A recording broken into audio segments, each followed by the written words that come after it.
federal prosecutor calling it the largest single state immigration raid in history. ICE agents surrounding food processing plants in Mississippi, arresting 680 people. Steve Harrigan's following the story for us from Atlanta this morning. Steve?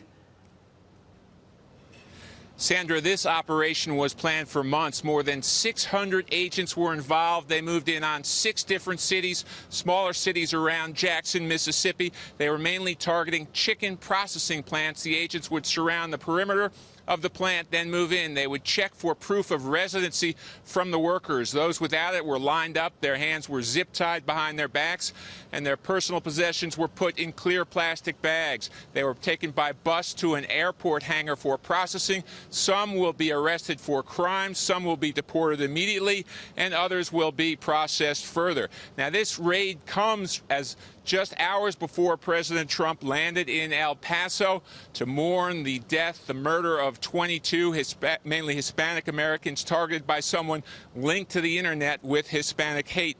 Now, ICE officials and officials in Mississippi made clear that there was no connection between these raids in Mississippi and the recent attacks in El Paso.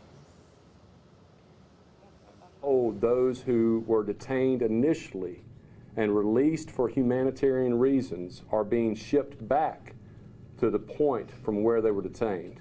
So whether it be Canton or Bay Springs or Morton, if they are being released by HSI for humanitarian reasons, they will be put in the same situation they were found this morning.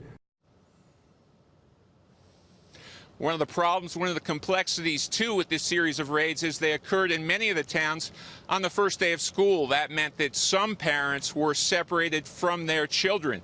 Local communities scrambled to try to do what they could to keep children safe. One gym opened up its doors for children, including some toddlers.